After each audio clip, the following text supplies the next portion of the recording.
Welcome back to Think Tech. I'm Jay Fidell. This is the Middle Way series, and we're talking today about cross-cultural competence. Very important discussion, not only with respect to China, but all around the world. With our guests and contributors, Russell Yu, an old friend of Think Tech. Smile, Russell. Nice job. And Chang Wang, who joins us from St. Paul, Minnesota. Hi, Chang. Nice to see you. And to see you again, Jay. So we're going to talk about cross-cultural competence, and this is a complicated subject. It is not nearly as simple as it may seem. Russell, why don't you scope out the show? What are we going to discuss today? Good morning, Jay, and good morning, everyone, and Chang and our audience out there. We're going to talk about really doing business in China, the idea of cultural competence. It in itself is a language, it's a coded language, but it's essential for, American businesses, foreign businesses doing China, but not only China, but it really applies around the world. We've come more of a globalized society in the last 30 years. And it really requires when you talk to people, when you cross borders every day, whether it's on the internet, the phone, or what have you, you need a cultural competence to interact effectively with people of different cultures and socioeconomic backgrounds. We're seeing a microcosm of that now, Jay, in the US, where people of different backgrounds have to talk to each other. But in a greater context, it's out there in the world. And as Americans, we need to get more in tune with the idea of cross-cultural competence. Yeah, okay. Well, Chang, you have stories to tell, and I think it's really interesting for me to point out that back in the early 2000s, there was, in my view, a greater sensitivity by Americans and possibly by Chinese as well to the cross-cultural issues of their business and personal relationships. There was a celebration, if you will, of the similarities and also of the differences, which is, the way it should be. I mean, there's good things about both, and there's things to be concerned about both. And since then, I think, and this is driven partly by geopolitics, and of course by Trump, who didn't do anybody any favors in terms of improving the relationship and the cross-cultural sensitivities and understandings between the United States and China. But would you agree with me that it has declined in the past 20 years? I agree with you, Jay.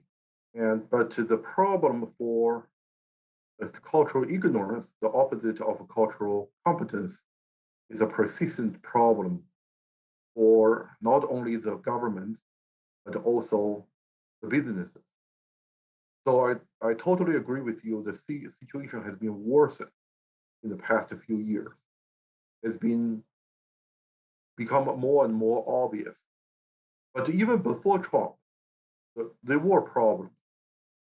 You probably heard that most foreign law firms operating in China have failed, and that most of them were before Trump.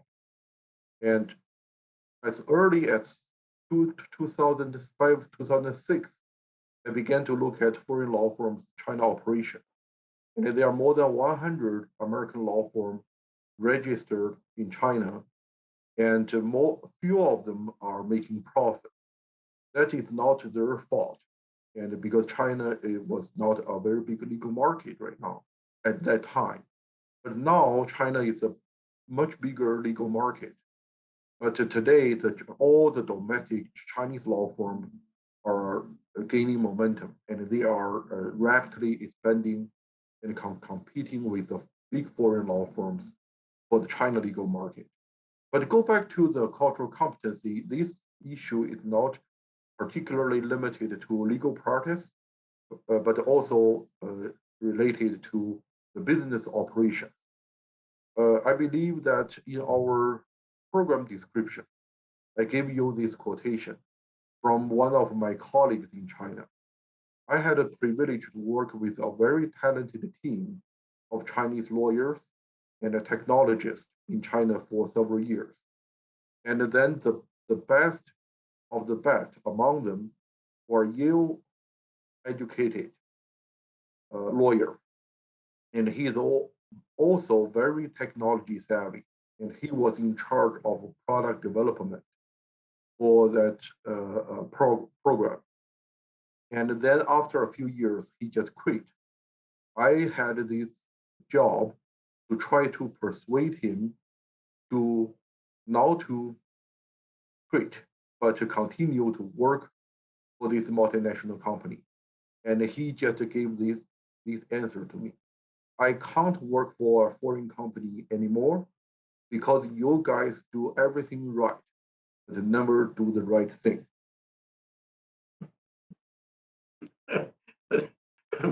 We need a little definition from you, Chang, on what that Okay. really means.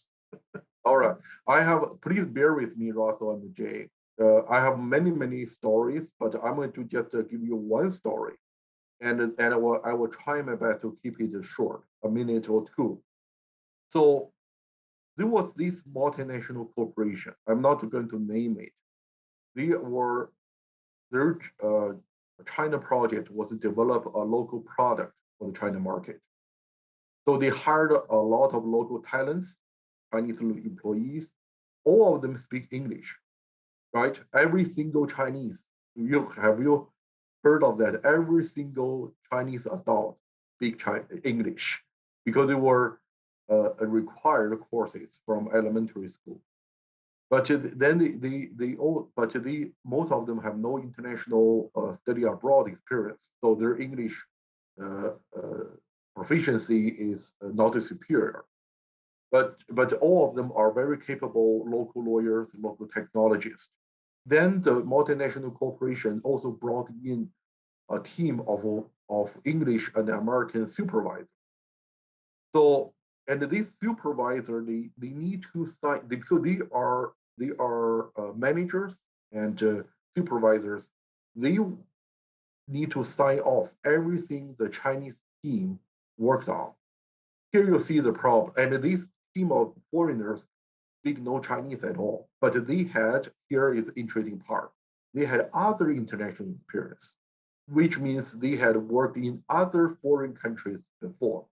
Here is one uh, thing you see common in all the foreign companies. They believe as long as you work in Thailand before, you will be automatically qualified to work in China. If you work in Singapore before, you will be automatically qualified to work in Russia. If you worked in Vietnam before, you will be automatically qualified to work in Japan because it doesn't make sense at all. It doesn't make sense. But they make perfect sense for foreign companies because they all of them are called international operations. But anyway, come back to our team in two teams in Beijing. One team of British and English, and and American supervisors, and then one team of Chinese, and they have to work together. And remember, and the product is in Chinese language. So the Chinese team, the real people working on the product, everything they do, they have to translate it into English, give to the foreign supervisors for them to sign off, and then they can make the next move. So as you can imagine, this created tremendous extra burden for the local Chinese team for them to be more efficient and to work on this product because they cannot sign off and because everything needs to be creates resentment. It creates resentment too. Well, not I wouldn't call that a resentment. Well, at least we can call it a tremendous inconvenience for the Chinese. And here's the best part, okay? After 6 months, everybody in office know this wouldn't work. And these foreigners need to return to their home country for income tax reasons and corporate tax reasons. And they were frustrated because they don't want, when the Chinese team is really working on the product, these foreigners have nothing to do. They just sit there and wait for the report. So they were frustrated. Chinese were frustrated, and both sides couldn't wait until there's a new solution for this situation. So at the end of the 6 months, the corporation decided to let these foreigners to go back to their home country. So the HR showed up, a very senior HR manager showed up in the Beijing office and held a town hall meeting. And here, what happened at the town hall meeting is exactly why the Chinese lawyer told me, you guys do things right, but never do the right thing. What happened at the town hall meeting is that the HR explaining to the everybody in the China office that these foreigners need to return to either Great Britain or United States. They cannot work with in the China office anymore. But the language she chose to tell the Chinese employees were, and I still remember some of them. I know the HR told the Chinese, I know you don't know what to do with your foreign colleagues. I know you feel abandoned. You feel like an orphan. Nobody going to take care of you anymore. So you feel disoriented. And but don't worry. These foreign supervisors will continue to monitor you from either United States or United Kingdom. Bear in mind, the HR was not acting with any malice. But was not she was totally think that these Chinese employees would feel frustrated, have their foreign colleagues leave because they were experts and they were supervisors. But she had no idea how offensive her language was to the Chinese employees. And because she did everything by the book, and but she just didn't know this language was deeply humiliating to Okay, the got Chinese it, employees. got it. There's a good example that we can study that. So Russell, it's my reaction that there's what do you want to call it? There's fault on both sides of this equation. Over the past 20 years, and you're familiar with the point of view of an American lawyer being in Beijing for most of that time. China has changed. China has stood up. China is more confident. China does, it's like the example, for example, years ago, the lawyering was done by Chinese lawyers working for international firms. And then the law industry in China said, why are we doing that? Let's form our own firms and we'll get the work directly. The international firms don't help us except to connect us up with clients. We can do that ourselves. And so it changed. And a lot of things have changed. And, China has been aggressive in terms of geopolitical initiatives. And these initiatives have come up under Xi Jinping recently.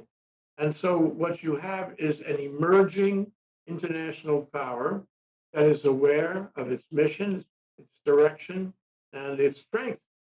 This changes things on the China side. On the American side, I think things have changed too. I mean, and I agree with Chang. It's not just Trump. It's been going on for a while. Where it's hard to analyze this, and I'd be interested in your thoughts about it. Where the American companies they felt behind the curve. They felt that China was taking advantage of them. So they took steps that may not have been seen as friendly and sensitive culturally. How right am I about this? I mean, it seems to me a kind of joint effort to each one go his own way, rather than one side or the other taking, separating on the cultural issues. What do you think? That's a very tough question, Jay. We could talk about it for days, but let me give you a thought here. One thing that will not change that we have to understand on this side of the world is that we're dealing with a culture that has existed for thousands of years. It's really rooted in a very different cultural set of rules. A lot of it comes from the Confucius thought. And this problem is not new. If you go back to the 1938 classic, his name is Liu Tang. He was educated, I think he went at Harvard and he's into China, in the best universities, and he wrote a book that was published. And he talked about what Chang just mentioned, for example, he wrote, the three great American vices seems to be efficiency, punctuality, and desire for achievement and success. And in the Chinese world, things are looked at very differently. And it's because of the Confucius system. And today we have two different set of rules clashing with each other. One is we talk about Americans being very direct. The other is Chinese are not very direct at times. They're very rules that are in society haven't changed for years.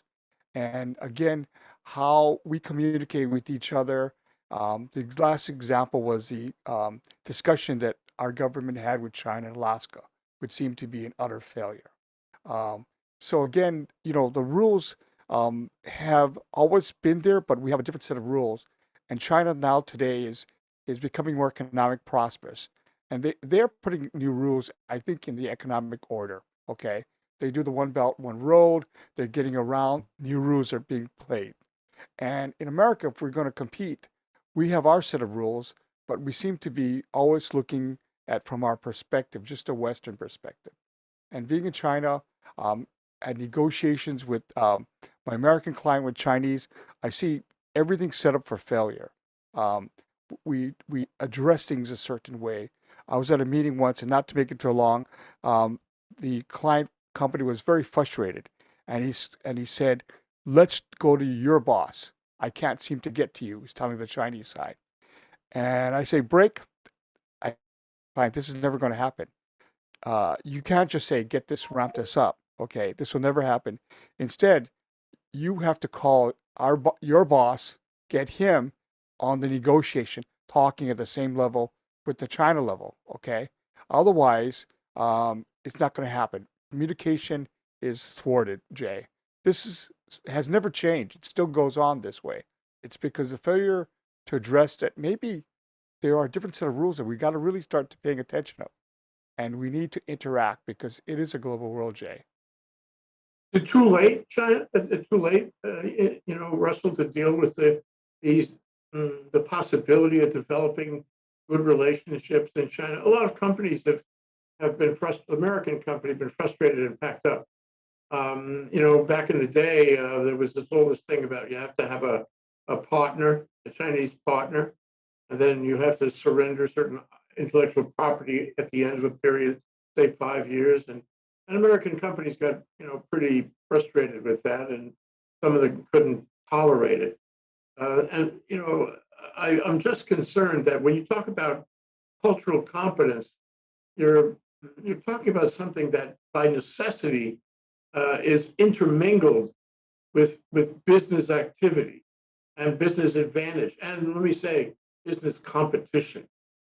So that I think you need to look at, we always think of the, what do you call it, the Guangzhou, what's the word for Guaylo, 关系.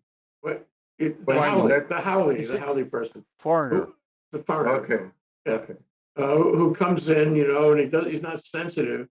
And indeed, I certainly agree that American companies have a new bureaucracy that is not always efficient. Sometimes it is intolerable. And the Chinese must be very frustrated with that sort of thing. You also have an American, what do you want to call it? I was referring to it before, where they're trying to make up for their own inadequacy, by being hard to deal with. And so, yes, the American alley, Yep. Okay. Foreigner. American Foreigner. foreigner, maybe disrespectful, insensitive. He may not be competent culturally, but I seem to remember a time when both sides recognized the need for cultural competence. You think the Chinese also recognize the need for, understanding, sympathizing with, the middle management, middle level executive from the United States, and making accommodation. Yeah, you had some good points, Jay. I have this article, Tom Friedman's recent article published on New York Times in front of me. China doesn't respect us anymore, and for good reason. And he started with Bill Maher's historical rant on real time that if there is a competition between United States and China, China already won. I don't really necessarily agree with Bill Maher, but I do feel the frustration Tom Friedman and many globalists and international minds they feel today. For the past 4 years, we lost a lot of credibility on the international stage. One joke I heard from a European professor is, and if the current administration want to start with reconnect with European allies, they probably need to prepare a lot of flowers and chocolate to start an apology tour around the world first. Then we start talk about business. But put that aside and go back to the American businesses. Yes, there were some cultural ignorance. There were some, uh, you know, uh, chauvinistic menticide in play, and which doomed the successful operation for the American business. But there were a lot of successful stories. And one successful story is Starbucks. Starbucks, before Starbucks, nobody in China drink brewed coffee. And Starbucks brought this brewed coffee, a very expensive coffee by Chinese standard, even by American standard. And then this become a huge successful story. And also Haagen-Dazs. How expensive is Haagen-Dazs ice cream? And it's like 8 times more expensive than other type of equally delicious ice cream. But they got a very successful operation in China. The reason I read many business analysis about Starbucks and Haagen-Dazs operation in China, is because they had this cultural competence. They have this, they understand, they know what they don't know. That if there was in this world, there's a 0.1%, definitely lower than that, smaller than that, 0.1% things we know. There will be about 1% things we know we don't know, but there are 99% things we don't know we don't know. I will grant you, Chang, that they had to be smart and sensitive in their dealings and the, interaction between executives and the like, to get into China and to have, the size of enterprise each of them has in China. It's quite remarkable. On the other hand, I like to say, and I like your reaction and Russell's reaction. So if I'm either the government of China or a big entrepreneur with a big company, say a food company in China, and I look and see the coffee, the brewed coffee, and I say, there's a lot of money in that. There's no reason why I can't knock that off. I can establish just as many units. I can put them all over the place. I can find something catchy with a color scheme that's faintly reminiscent, and I can sell that coffee. And I can sell it to Chinese who want to have a Chinese product. Same thing with the ice cream. Ice cream, you can quote me on this, guys. Ice cream is not rocket science. Anybody can do ice cream. The guys who established Haagen-Dazs were, just trying something out. They weren't, 500 years in building ice cream. And so the Chinese could do either of those. And I suggest to you, they may, because the more profitable those companies are, the more likely somebody in China, some smart entrepreneur, is going to knock them off and have an advantage because it's a Chinese product. What do you think, Russell? Is this in the cards? It's happened before, hasn't it? Well, Jay, I was thinking for a second, and I was really reflecting what Chang was talking about, and what you're saying, especially the Starbucks. And I think I really want to reflect, how do you get back to this? As we have this strange relationship. And like, I think what Starbucks does well is, in terms of cultural competency, it does things really very different than American companies. Looking at companies that I have worked with and represented, they do things really understanding the how to communicate to the people. For example, It does things like a partner family forums, where they honor the significant role of families play in the lives in their Chinese partners. Um, they do things to programs to develop youth leadership for the young people to develop opportunities. So one of the things that I really think it's important, Jay, is to get this, for example, the conversation started between where we are in the U.S. and China.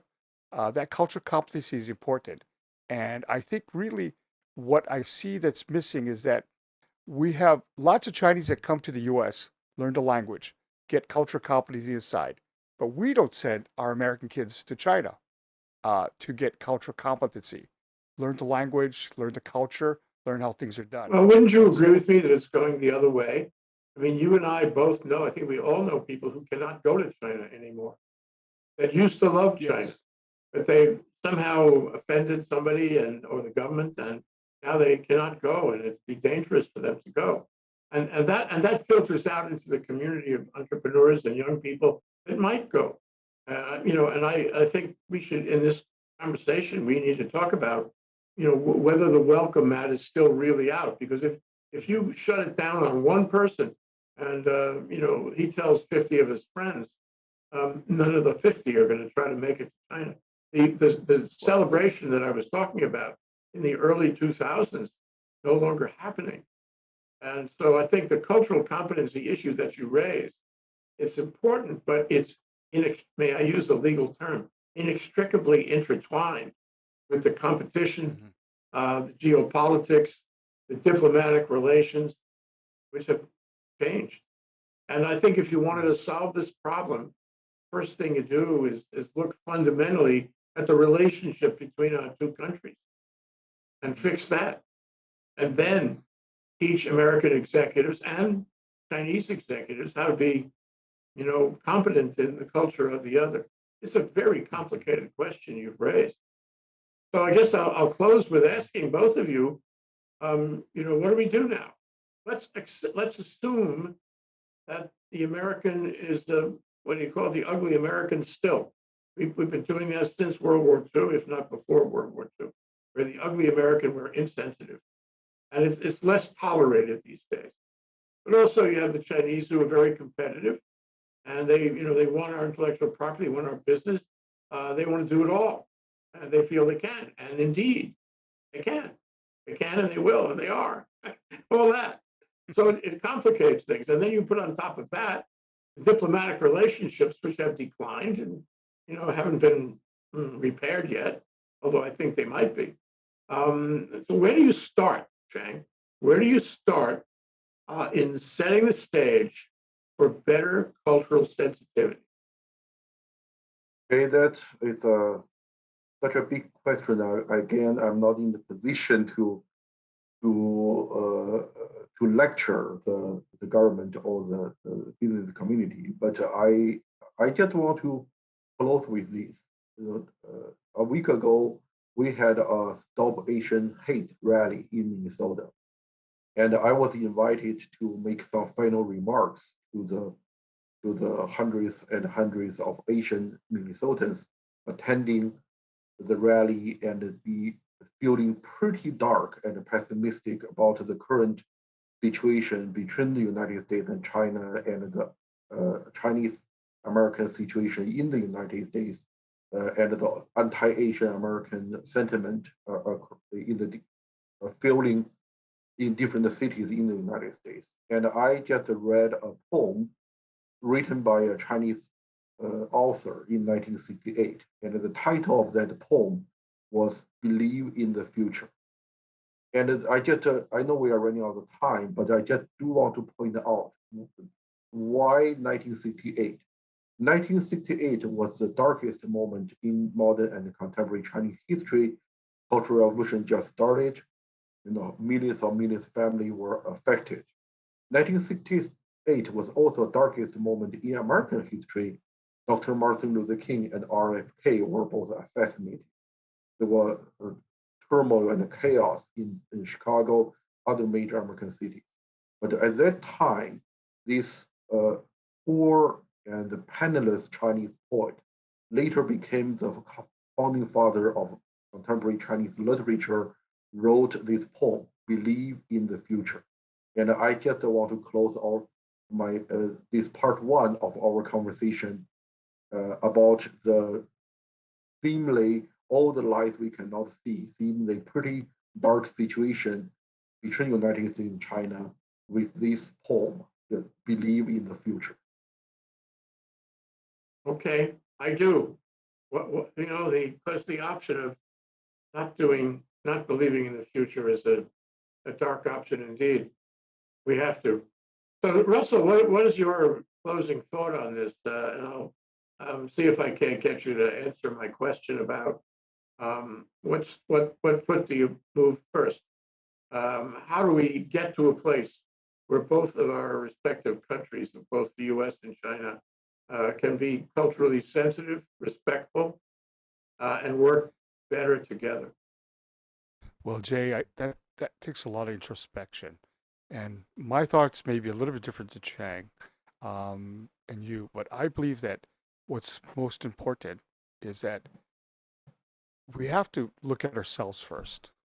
The change can't be made with the other side of the world unless we change ourselves.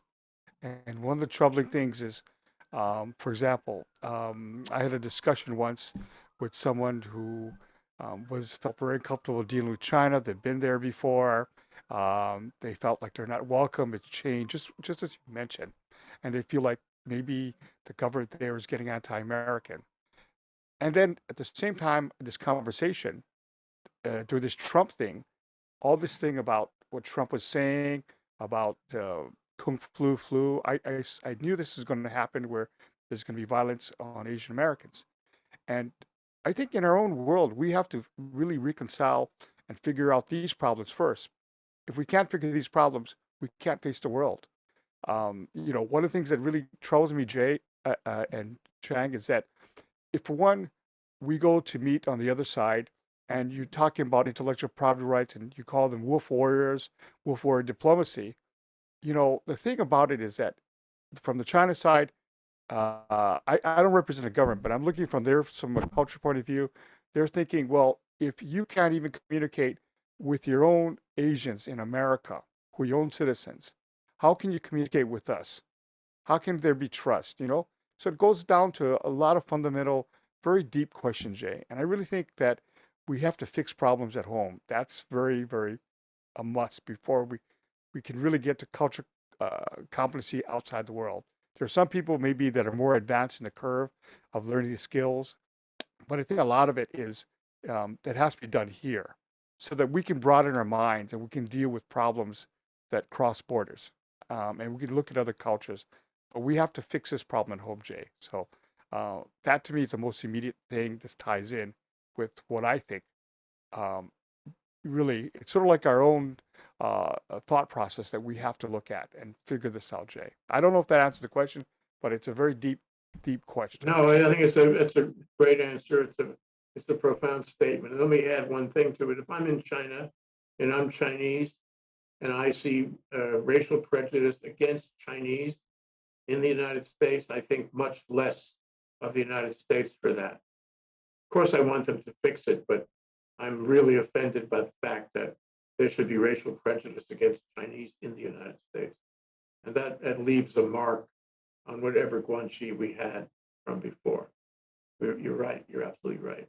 And since he's so right, Chang, I'm going to give you one last chance to explain your profundities. I think that will be, we will have the second part of this conversation continued, and then we can switch side and look at the Chinese people's cultural competency and to illustrate the point that we are not alone. The American lack of cultural competence, the Chinese also lack cultural competence. So that might give us some comfort in the next segment. It's a great conversation. Yes, I agree.